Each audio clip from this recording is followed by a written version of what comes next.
প্রিয় দর্শক, আসসালামু আলাইকুম। সাম্প্রতিক মার্কিন যুক্তরাষ্ট্রের একটি প্রতিষ্ঠানে বাংলাদেশে ভোটের জরিপ চালিয়েছে। সেই ভোটের জরিপে দেখা গেছে যে বিএনপিকে ভোট দিতে চায়। সেই ভোটের জরিপে বলা হয়েছে যে আপনারা যেগুলো আগামী সপ্তাহে নির্বাচন হয় কাকে ভোট দিবেন। সেই জরিপে দেখা গেছে 4,000 মানুষকে এই প্রশ্নটা করা হয়েছে।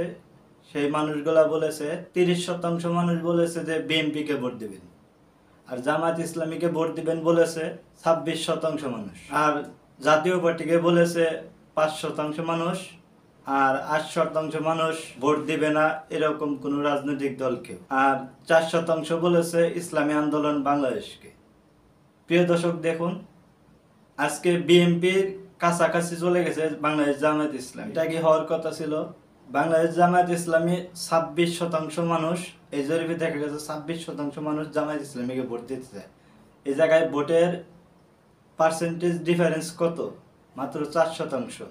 এখনো তো নির্বাচনের বাকি প্রায় 3.5 মাস। জামায়াত ইসলামী কি পারবে বিএনপির সমান জনসমর্থন করতে? এখনো তো নির্বাচনের দেরি আছে, এখনো 3.5 মাস। বিএনপির দিকে গুনে মানুষ কেন মুখ ফিরিয়ে নিচ্ছে? ওদিকে জামাত ইসলামের জনপ্রিয়তা আস্তে আস্তে আকাশচুম্বী পর্যায়ে চলে যাচ্ছে। এই 5 আগস্টের পরে যদি কালে নির্বাচন হতো, বিএনপি বিনা প্রতিদ্বন্দ্বিতায় প্রায় আমরা বলতে পারি 300 আসনে পাশ করত। আজকে দেখুন বিএনপির এই দুর্নীতির কারণে, চাঁদাবাজির কারণে, লুটপাটের কারণে বিএনপির দিকে গনে বাংলাদেশের মানুষের মুখ ফিরে নিচ্ছে। ওদিকে জামাত ইসলামী এমন একটি দল ছিল যে মানুষ তাকে চিনতই না। আজকে জামাত ইসলামের আকাশচুম্বী জনপ্রিয়তা, বিএনপির দিকে কেন মানুষ মুখ ফিরে নিচ্ছে? দেখুন এই বিএনপি 5 আগস্টের পরে কি খারাপ কাজ আছে যে সেই বিএনপি করে নাই। আপনার এলাকায় দেখুন টেম্পো স্ট্যান্ড কারা দখল করে রেখেছে, বাস স্ট্যান্ড কারা দখল করে রেখেছে। এগুলা যদি না করে যেগুলো বিএনপি যদি কালে মানুষের জনকল্যাণের জন্য কাজ করত, আজকে বিএনপির এই পরাজয় হতো না। আজকে বিএনপি ভালো অবস্থানে থাকতো। 5 আগস্টের পরে সংস্কার প্রস্তাবগুলো নিয়ে প্রথমেই ছাত্র জনতা শেখ হাসিনার রাষ্ট্রপতি শাহাবুদ্দিন চুপ্পুকে অপসারণের দাবি তুলে বিএনপি বলেছে না। জাতীয় ঐক্যমত্য কমিশনে যতগুলো সংস্কার প্রস্তাব আছে, পড়ায় মূল সংস্কার প্রস্তাব গুরুত্বপূর্ণ যে কয়টা আছে প্রত্যেকটাতেই বিএনপি নোট অফ ডিসেন্ট দিয়েছে। আবার গণভোটের প্রশ্নে বিএনপি বলে না।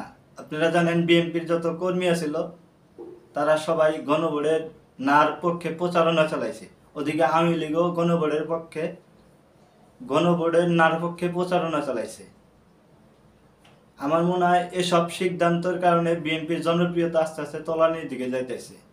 ওদিকে জামায়াত ইসলামী এগিয়ে যাইতেছে তার নিজস্ব দলের নিজস্ব অবস্থানের উপর। তারা কি করেছে? এই সংস্কারের পক্ষে অবস্থান নিয়েছে, আর ওদিকে বিএনপি সংস্কারের বিপক্ষে অবস্থান নিয়েছে।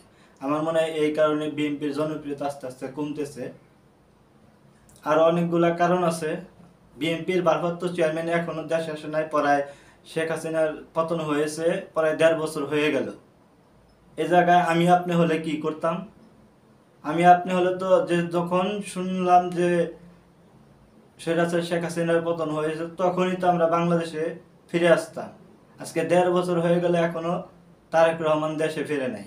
বিএনপির এখনো তো তারেক রহমান দেশে ফিরে নাই। এদিকে বিএনপির অত্যাচারে মানুষ অতিষ্ঠ হয়ে যাচ্ছে। বিএনপির কর্মীদের যারা এই 16 বছর জুলুম নির্যাতনের শিকার হয়েছে, আজকে তারাই মানুষের উপরে জুলুম করতেছে, আজকে তারাই মানুষের উপরে লুটপাট চালাইতেছে। দর্শক, ভিডিওটি ভালো লাগলে চ্যানেলটি সাবস্ক্রাইব করে পাশে থাকবেন। আসসালামু আলাইকুম।